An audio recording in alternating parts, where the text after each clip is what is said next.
Hello दोस्तों, नमस्कार। मैं हूं यशवंत दामले। आप देख रहे हैं यशमनी विज्ञान चैनल और यशमनी विज्ञान चैनल में आपका स्वागत है। आज के वीडियो में हम सीखेंगे दर्पण का सूत्र और दर्पण के सूत्र के बाद हम देखेंगे इसमें आवर्धन क्षमता का सूत्र। इसके तत्पश्चात हम इसमें देखेंगे आवर्धन क्षमता की परिभाषा को स्पष्ट करेंगे और चिन्ह परिपाटी को समझते हुए गोलीय दर्पण से संबंधित अंकीय प्रश्नों को हल करने का प्रयास करेंगे। ठीक है, तो चलिए आइए शुरू करते हैं।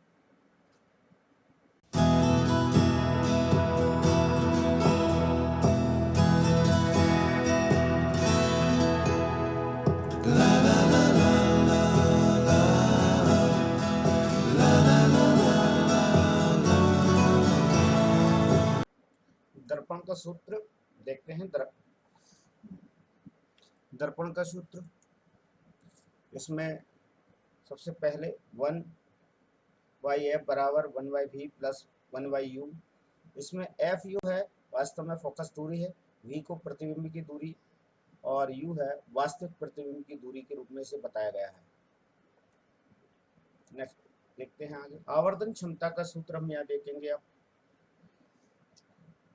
स्मॉल एम बराबर एच डैश बटे एच बराबर माइनस वी बटे यू, ये आवर्धन क्षमता का सूत्र है। और आवर्धन क्षमता के सूत्र में आपको यह देखने को मिलेगा m बराबर जो है वास्तव में आवर्धन क्षमता यहाँ पर प्रदर्शित की जाएगी। m बराबर आवर्धन क्षमता है।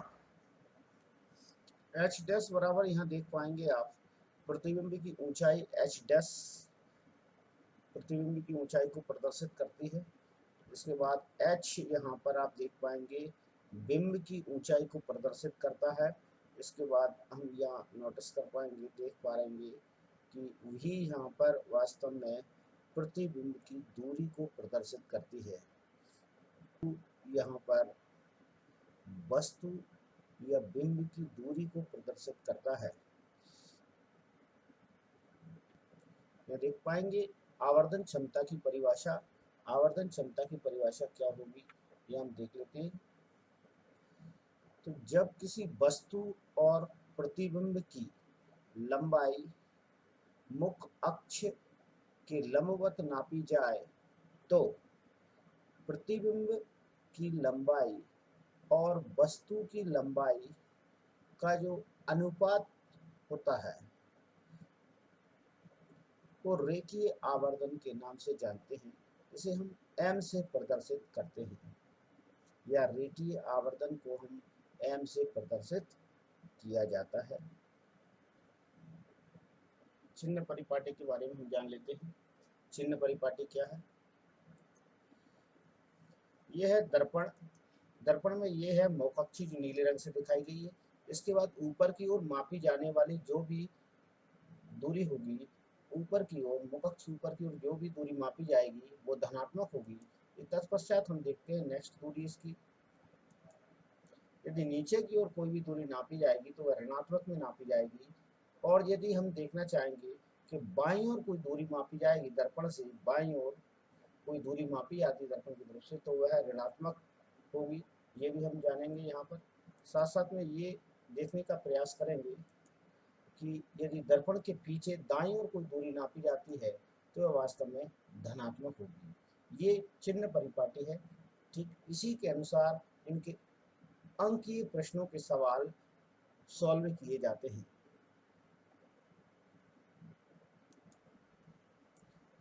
हम यहाँ दर्पण से संबंधित सवाल देख लेते हैं। किसी ऑटोमोबाइल के पीछे का दृश्य देखने के लिए उपयोग में होने वाले उत्तल दर्पण की वक्रता त्रिज्या 3 मीटर है। यदि एक बस इस दर्पण से 5 मीटर की दूरी पर स्थित है तो प्रतिबिंब की स्थिति। सबसे पहले हम देखेंगे कि हमें सवाल में दिया गया है, या अंकीय सवाल में हमें दिया गया है, दिया जाने वाले जो सबसे पहली बात है कि वक्रता त्रिज्या यहाँ पर हमें दी गई है। वक्रता त्रिज्या और वक्रता त्रिज्या का मान हमारे लिए यहाँ पर लगभग 3 मीटर दिया गया है। हम यहाँ नोट कर लेते हैं वक्रता त्रिज्या जिसे हम r से डिफाइन करते हैं, और यहाँ पर इसका मान दिया गया है 3 मीटर। ठीक, वक्रता त्रिज्या का मान 3 मीटर दिया गया है, तो वक्रता त्रिज्या को हम यहाँ देख लेते हैं। आगे इसमें वक्रता त्रिज्या से हम r का मान ज्ञात कर सकते हैं, सॉरी f का मान जहाँ से हम ज्ञात कर सकते हैं। सूत्र है f मीन्स फोकस दूरी का मान ज्ञात कर सकते हैं, तो इसकी फोकस दूरी का सूत्र यहाँ पर लगा देते हैं ज्ञात करने का। ये देखिए,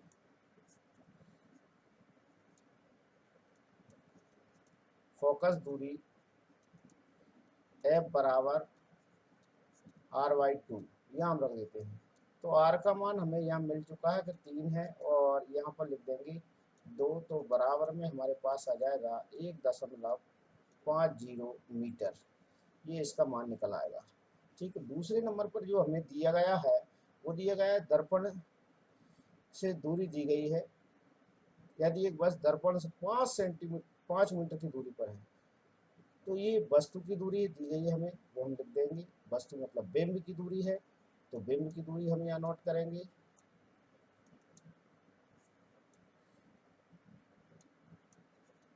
बिंब की दूरी, बिंब की दूरी अर्थात u जो हमें दिए गया है वो हम यहाँ लिखेंगे। तो यहाँ पर बिंब की दूरी को देखेंगे, और चूंकि उत्तल दर्पण की बात चल रही थी यहाँ पर, तो हम यह दूरी ऋण में से नोटिस करेंगे। ठीक, 5 मीटर। वक्रता त्रिज्या को हम प्लस में लेंगे, ये आपको ध्यान रखना है। तो ये हमारा जो 1.5 मीटर आएगा, ये 1.5 आ रहा है, ये भी प्लस में ही आएगा इसका साइन, ये भी आप ध्यान रखेंगे। इसके साथ साथ में वो हमसे जो चीज़ें पूछ रहा है उसका मुख्य है प्रतिबिंब की दूरी हमसे ज्ञात करवाना चाह रहा है। तो जो हमें ज्ञात करना है वो मैं यहाँ लिख देता हूँ।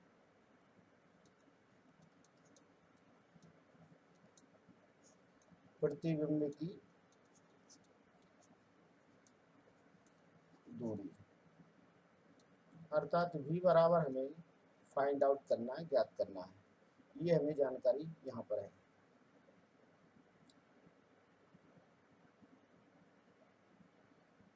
एक और चीज़ हमें फाइंड आउट करना है, वो मैं यहाँ लिख देता हूँ। प्रतिबिंब का साइज हमें ज्ञात करना है, तो वो भी हम यहाँ से देख पाएंगे। पूछा उसने,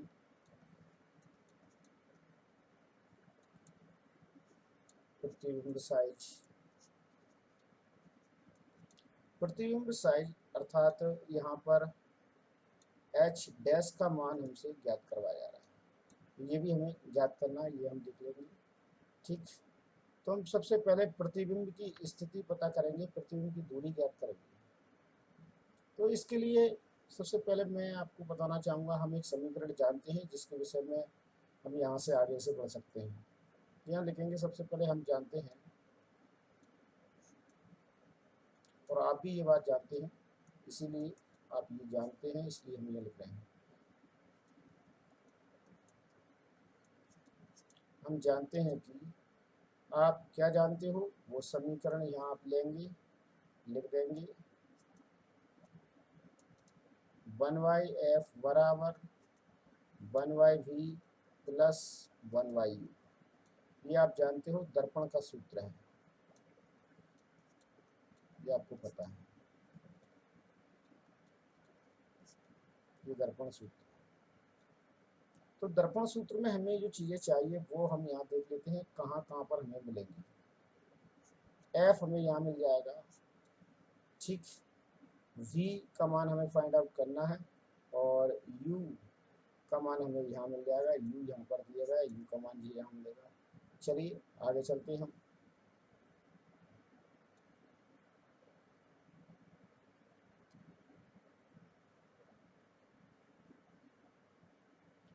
तो सबसे पहली बात, हमें जो समीकरण हमने लिखा है उसमें से हमें v का मान ज्ञात करना है, तो हम लिखेंगे यहाँ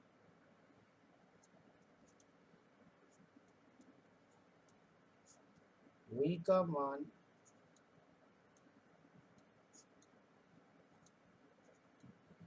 ज्ञात करना है,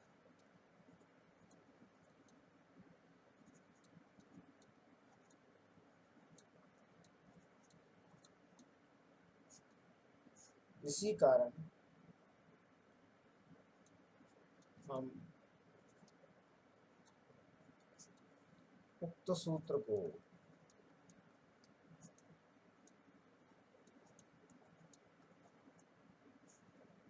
निम्न प्रकार लिख सकते हैं।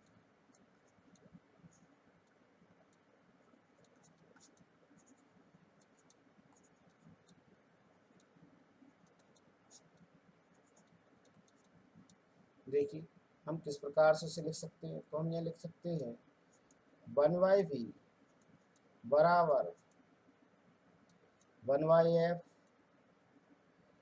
और 1/u, वो भी माइनस में u आ जाएगा, u का मान माइनस में आ जाएगा। अब हमें v का मान तो फाइंड आउट करना है, तो ये यहाँ ऐसा कैसे लेकर आएगा, और f का मान हमें यहाँ पर पता है, तो f का मान हम यहाँ पर लिख देंगे, हम पहले देख चुके हैं, तो f का मान हम यहाँ पे लिख देंगे। f का मान हमारा निकला था 1.5 के समथिंग। यह देखेंगे f का मान हमारे पास ये निकला है और ये सामने आया था f का मान, तो ये f का मान हम यहाँ पर रख देंगे समीकरण में। ठीक,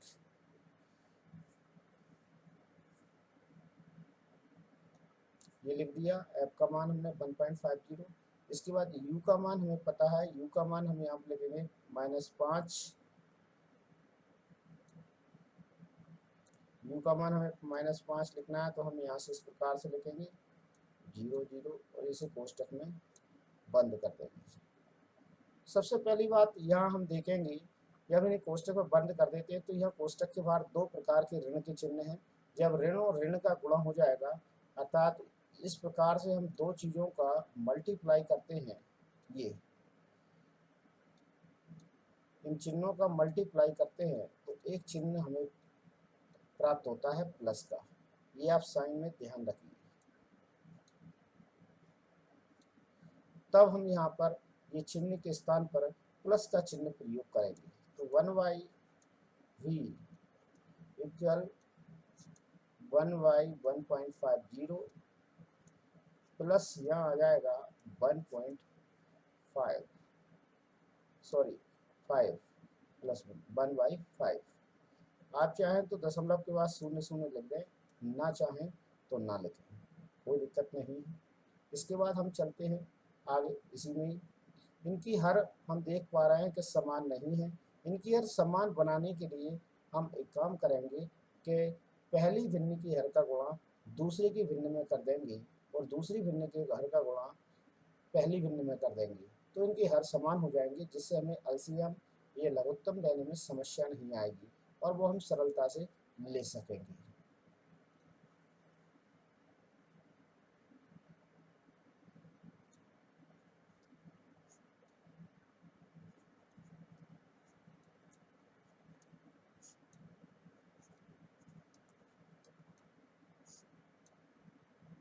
हर समान करना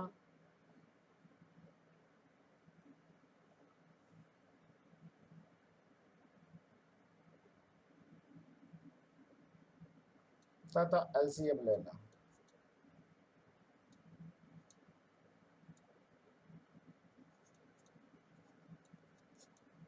देखिए किस प्रकार से हर समान करके एलसीएम लेंगे हम यहाँ, आप देख पाएंगे। सबसे पहले 1/v हम जानते हैं, ये लिख दिया है। 1/f के स्थान पर अभी हम लिखेंगे 1.50।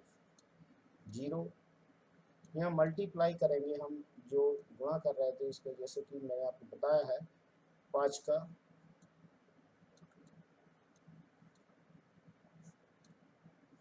आप दशमलव के बाद 2 शून्य रख सकते हैं चाहें तो। फिर क्या लगाएंगे हम प्लस, फिर इसके बाद हम लिखेंगे पुनः हमारे पास यो थी हर में शामिल दूसरी भिन्न, फिर इसके बाद इसमें गुणा का चिन्ह लगाएंगे हम, फिर इसके बाद हम इसके हर का गुणा करेंगे इसमें। ये आपको अलग कलर से मैंने इसलिए बताया कि इसके हर का गुणा इसमें किया जा रहा है और इसके हर का गुणा इसमें किया जा रहा है। यदि हम इन दोनों को आपस में काटते हैं तो हमें एक ही उत्तर प्राप्त होगा, इसलिए इन दोनों को समान करने के लिए हम ऐसा मल्टीप्लाई कर सकते हैं। आपको वही पद ध्यान रखना है। पद ध्यान रखने के लिए आपको जो ध्यान रखना है कि इन दोनों का मल्टीप्लाई करना है और इन दोनों का मल्टीप्लाई करना है, नीचे इन दोनों को करना है, ऊपर इन दोनों का मल्टीप्लाई करना है। ऐसा भी कर सकते हैं, चाहे तो आप ऐसा भी मल्टीप्लाई कर सकते हैं, 3f में भी मल्टीप्लाई करेंगे तो भी आंसर यही आएगा। देखिए नेक्स्ट स्टेज में मैं आपको चलता हूँ आगे। 1.3 बराबर आप मल्टीप्लाई करेंगे तो आपको आंसर किस प्रकार से मिलेगा आप यहाँ देख पाएंगे। सबसे पहले मिलेगा आपको 5, यदि आप मल्टीप्लाई कर रहे हैं ऊपर तो यहाँ जाएगा ये 5,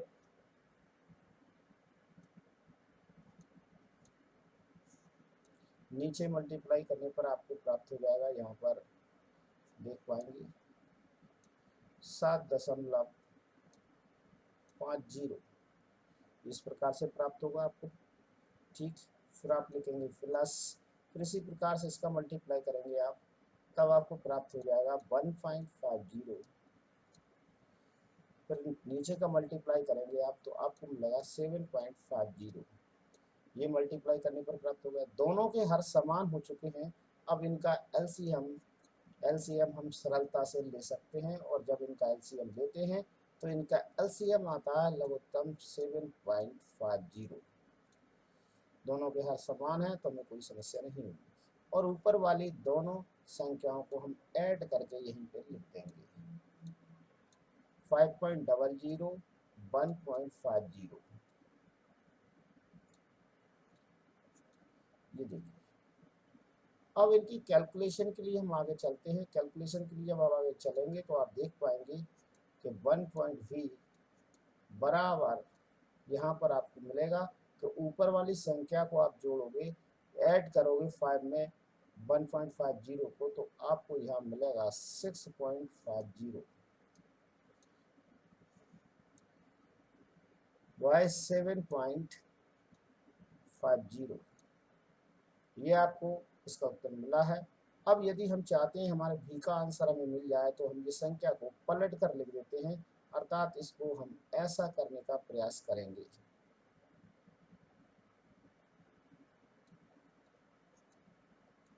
v.1 तब हमें जो मिलेगा 7.50 6.50।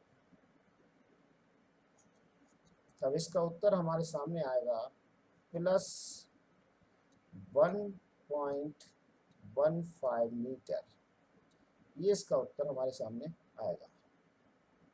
ये इसका जो उत्तर आ रहा है उससे हमें क्या समझ में आ रहा है, ये प्रतिबिंब की स्थिति को बता रहा है हमें कि प्रतिबिंब वास्तव में दर्पण के पीछे 1.15 मीटर की दूरी पर बना है।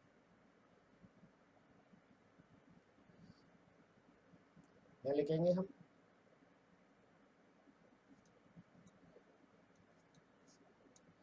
प्रतिबिंब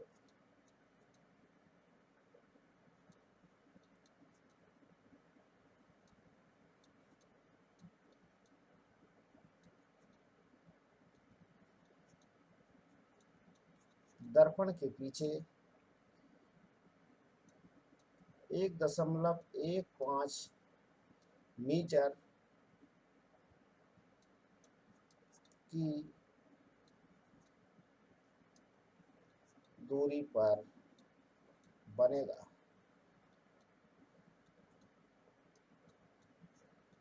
ये हमारा उत्तर हो जाएगा।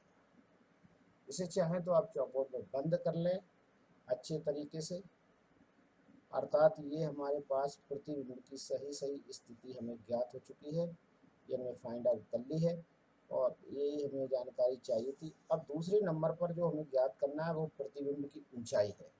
प्रतिबिंब की ऊंचाई हम कैसे निकालेंगे, आइए चलते हैं।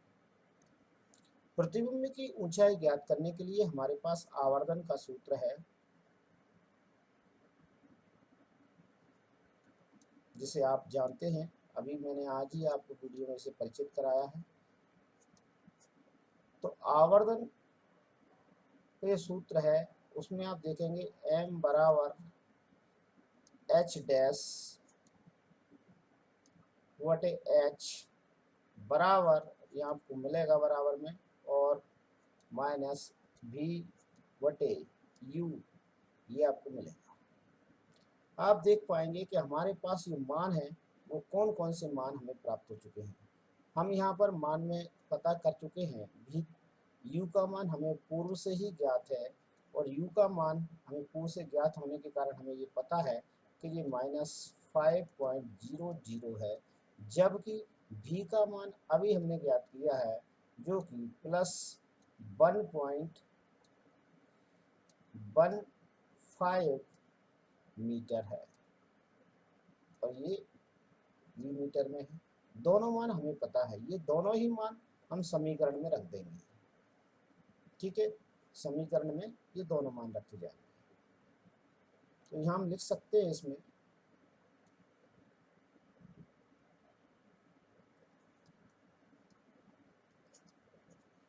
उक्त समीकरण में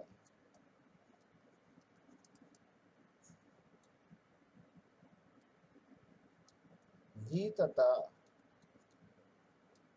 u के मान रखने पर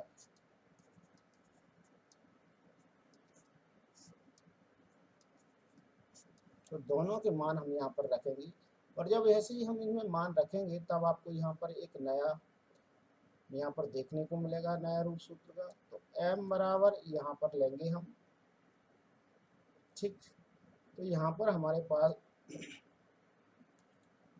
v का मान है 1.15 और ये मान दिया गया है हमें प्लस में, ये भी आपको पता है। तो आप चाहें तो यहाँ प्लस लगा दें तो कोई दिक्कत नहीं है।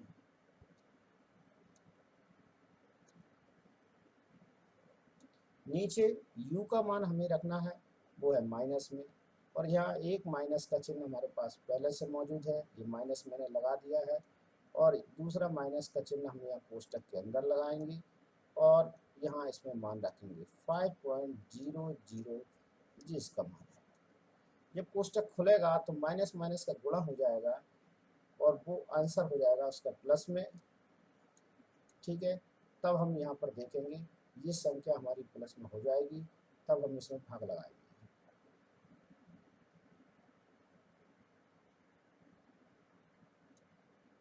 1.15 जिस संख्या हमारा जो भी उत्तर आएगा वो प्लस में आएगा।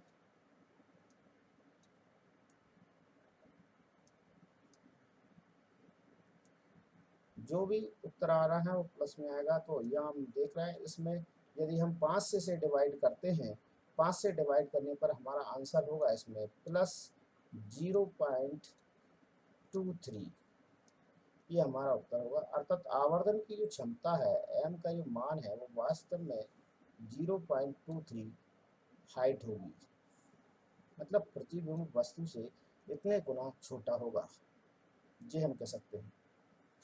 इसका उत्तर यदि आप देख पाएंगे तो हमें इस प्रकार से लिखना पड़ेगी, प्रतिबिंब का साइज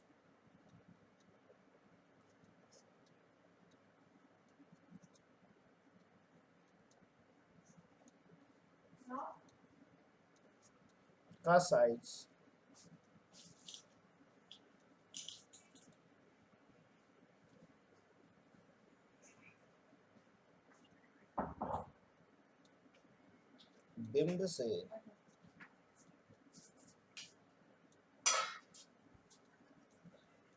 बिंब मीन्स वस्तु से बोला जा रहा है यहाँ, और यहाँ हमारा उत्तर होगा 0.23 गुना छोटा होगा।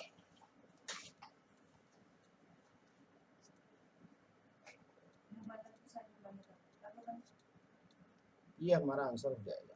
ठीक, यदि आपको वीडियो अच्छा लगा है तो प्लीज़ लाइक कीजिए और शेयर कीजिए ज़्यादा से ज़्यादा, और मेरे वीडियो का नोटिफिकेशन पहले प्राप्त करने के लिए आप बेल आइकन को प्रेस करना ना भूलें। यदि आपने मेरा चैनल सब्सक्राइब नहीं किया तो प्लीज़ सब्सक्राइब कर लीजिए ताकि आपको आने वाले समय में वीडियो लगातार मिलती रहे।